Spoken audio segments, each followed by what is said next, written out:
Good morning, student. Today again I am going to discuss data handling. I will discuss the rest example and question of data handling. Example 3. The average salary of 9 workers in a factory is rupees 2800 per month. If the salary of the manager is rupees 5000 per month, find the average monthly salary paid to all the employees. 9 worker का average salary per month 2800 दिया हुआ है, average salary. अगर एक manager का salary जो 5000 है उसको अगर ऐड कर दिया जाए तो एवरेज मंथली सैलरी सारे एम्प्लॉयज़ का क्या होगा।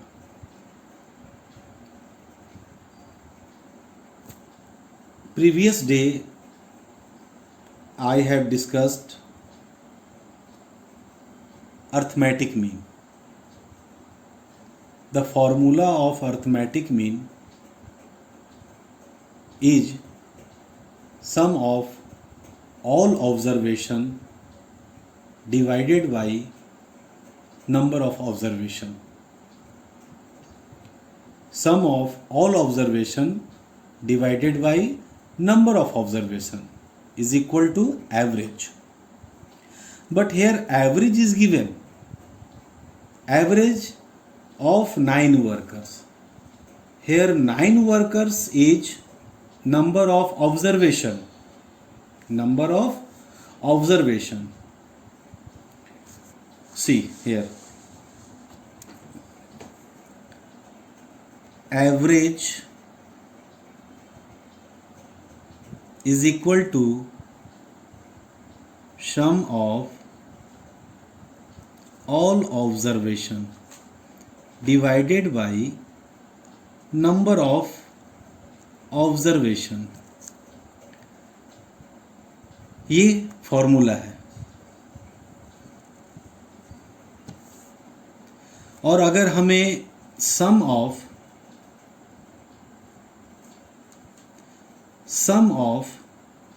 ऑल ऑब्जर्वेशन फाइंड आउट करना रहे तो एवरेज को नंबर ऑफ ऑब्जर्वेशन से क्या करेंगे, मल्टीप्लाई कर देंगे। सम ऑफ ऑल ऑब्जर्वेशन को फाइंड अगर करना रहे इसे तो इन दोनों को क्या करेंगे, क्रॉस मल्टीप्लाई कर देंगे तो sum of all observation find कर सकते हैं। अगर एवरेज दिया हुआ है क्वेश्चन में और नंबर ऑफ ऑब्जर्वेशन दिया हुआ है तो इन दोनों को मल्टीप्लाई करके हम टोटल वर्कर्स का सैलरी फाइंड कर सकते हैं। See the solution.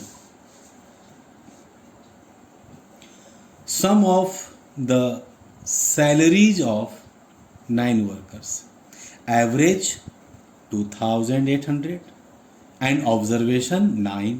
तो इन दोनों को अगर हम मल्टीप्लाई कर देंगे तो जितने वर्कर हैं सबका टोटल सैलरी फाइंड आउट हो जाएगा। ओके तो sum of the salaries of 9 workers is equal to number of workers into average salary.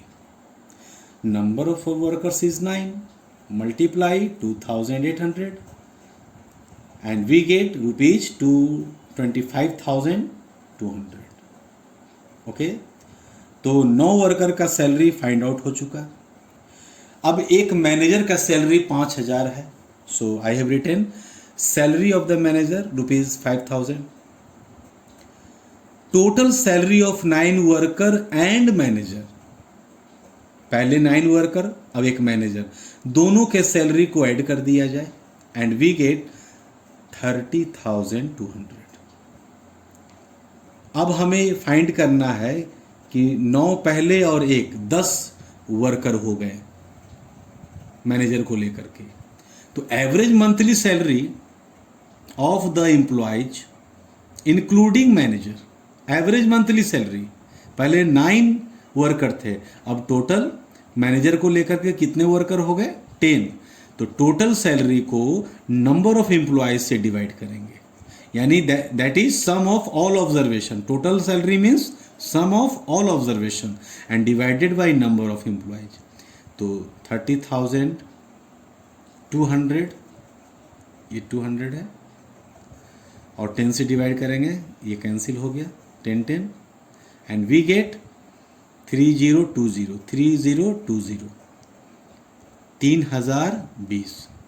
यानी अब एवरेज मंथली सैलरी 10 वर्कर का यानी मैनेजर को लेकर कितना हो गया 3020 रुपया, और पहले कितना था 2,800 रुपया.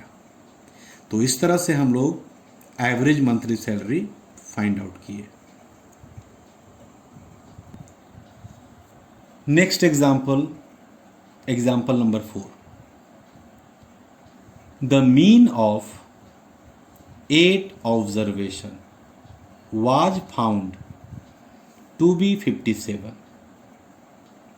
Later on, it was discovered that one observation, that is 48, was misread as 84. Find the correct mean. तो 8 ऑब्जर्वेशन का मीन 57 पाया गया. बाद में यह देखा गया कि एक ऑब्जर्वेशन जो 48 था, यानी हमारे पास 8 ऑब्जर्वेशन थे और उस 8 ऑब्जर्वेशन में एक नंबर 48 था जिसे गलती से 84 पढ़ लिया गया. तो ये जो 57 है ये रॉन्ग मीन है, यानी गलत मीन निकला हुआ है और हमें करेक्ट मीन फाइंड करना है. तो सबसे पहले मीन ऑफ 8 ऑब्जर्वेशन जो दिया हुआ है, मीन ऑफ 8 ऑब्जर्वेशन 57 दिया हुआ है. तो sum of all the observation find out करेंगे. तो नंबर को एवरेज से यानी मीन से मल्टीप्लाई करते हैं. तो 57 इंटू 8 456. तो जितने भी नंबर थे 8 नंबर को जोड़ दिया गया तो 456 हो गया. इसी में से एक नंबर 48 था जिसे मिसरीड मतलब गलती से पढ़कर 84 उसमें इंक्लूड कर दिया गया, यानी इसमें 84 इंक्लूड है. पहले इसको हटाएंगे 84 को और 48 को सही रूप से जोड़ेंगे. देखिए, since 48 was misread as 84, therefore the correct sum, यानी अभी हम लोगों ने जो निकाला है वो गलत सम है और करेक्ट सम क्या होगा 456 में 84 जो गलती से ले लिया गया था उसको पहले सब्ट्रैक्ट करेंगे और 48 जो सही है उसको ऐड करेंगे. ओके, तो 456 और 48 को मैंने पहले ऐड कर दिया, 84 को घटा दिया एंड वी गेट 420. आप इन दोनों को घटा करके और ऐड कर सकते हैं. ओके, तो 420 दैट इज द करेक्ट सम. आप डायरेक्ट इन दोनों को घटा करके ये ऐड कर सकते हैं, ठीक है. और करेक्ट सम 420, हेंस करेक्ट मीन. सही मीन क्या होगा तो 420 को 8 से डिवाइड करेंगे क्योंकि 8 ऑब्जर्वेशन था एंड करेक्ट मीन इज 52.5, यानी करेक्ट मीन ये है. और वो जो क्वेश्चन में 57 दिया हुआ था वो गलत मीन था, यही फाइंड करना था कि सही मीन क्या होगा. Okay, see the next example. All examples are important.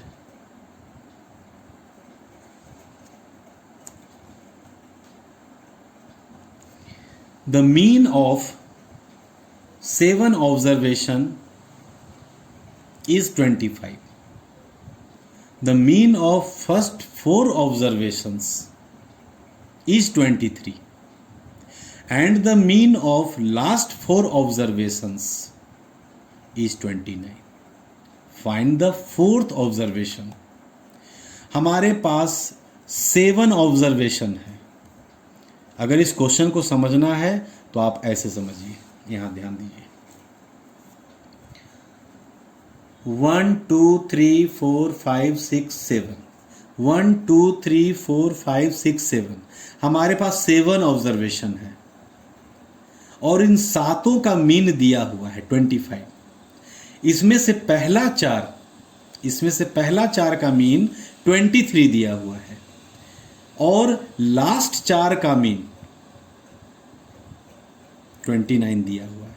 तो आप देख रहे हैं कि ये नंबर, ये जो चौथा नंबर है वो इसमें भी आ रहा है पहले 4 में और लास्ट 4 में भी ये आ जा रहा है. यानी ये जो चौथा ऑब्जर्वेशन है यही फाइंड आउट करना है.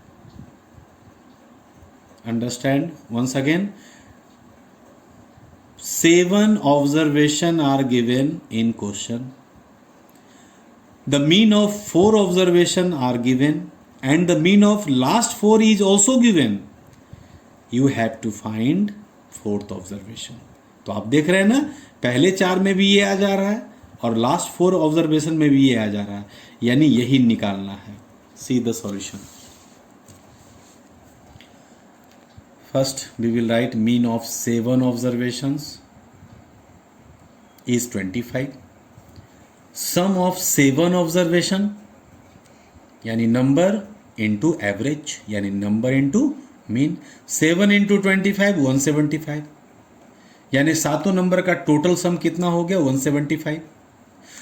मीन ऑफ फर्स्ट 4 ऑब्जर्वेशन, पहला 4 ऑब्जर्वेशन 23 है तो sum of first 4 observations 4 into 23.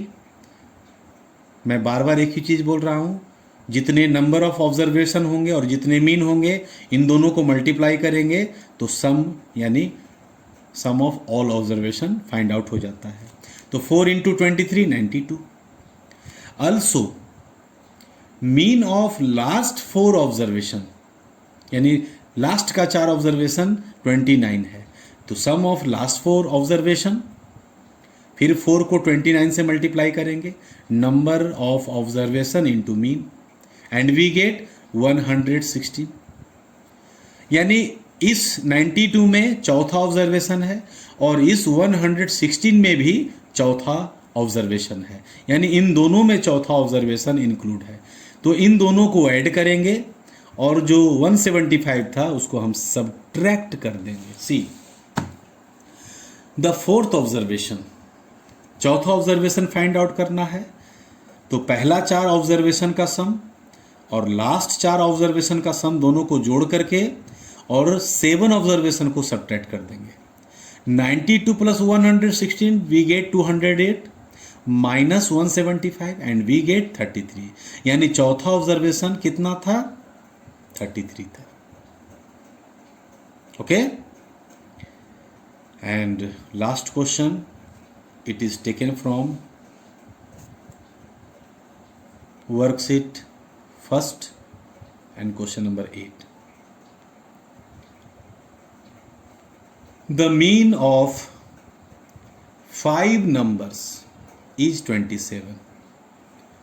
If one number is excluded, their mean is 25. Find the excluded observation. हमारे पास 5 नंबर है और पांचों नंबर का मीन 27 है और अगर एक नंबर, इस 5 नंबर में से कोई एक नंबर को एक्सक्लूड कर दिया जाए तो उसका मीन 27 से 25 हो गया. तो जिस नंबर को हमने एक्सक्लूड किया था वो नंबर कौन सा है, यही फाइंड आउट करना है. First we will write, see the solution. First we will write mean of 5 numbers is equal to 27 and the sum of 5 numbers we get 5 into 27 135. If one number is excluded, then mean of four numbers is equal to 25. अगर एक number को हटा दिया जाता है तो हमारे पास कितने नंबर होंगे? 4 ही नंबर होंगे ना। पहले 5 नंबर था तो अब 4 नंबर होंगे, क्योंकि एक नंबर को हटा दिया गया। और 4 नंबर का मीन कितना है? 25। तो 4 नंबर का सम कितना होगा? 4 इंटू 25 यानी 100। और जिस नंबर को हटाए थे वो नंबर कौन था? तो 5 में से 4 वाले को सबट्रैक्ट कर देंगे। Hence excluded number is equal to 135 minus 100 and we get 35. 35 is the excluded number. अगर ऐसा ही दूसरा क्वेश्चन हो जिसमें एक्सक्लूडेड के जगह इंक्लूडेड हो, तो हम लोग क्या करेंगे? पहला ये दोनों सेंटेंस सेम होगा। यहां पर हम क्या लिखेंगे? 1 नंबर इज इंक्लूडेड, और यहां पर 5 के जगह क्या हो जाएगा? 6 हो जाएगा। यहां पर एक नंबर घट गया था, यहां एक नंबर बढ़ जाएगा, 5 के जगह 6 हो जाएगा। और 6 नंबर्स का सम फाइंड आउट करेंगे, यानी यहां लिखेंगे 6 इंटू 25। अगर ये क्वेश्चन में इंक्लूडेड रहेगा तब की बात है। और सेम वही काम करेंगे, बड़े में से छोटे को सबट्रैक्ट कर देंगे और जो आंसर आएगा वो इंक्लूडेड नंबर होगा। तो एक्सक्लूडेड हो चाहे इंक्लूडेड हो, बनाने का तरीका एक ही रहेगा। Okay, thank you.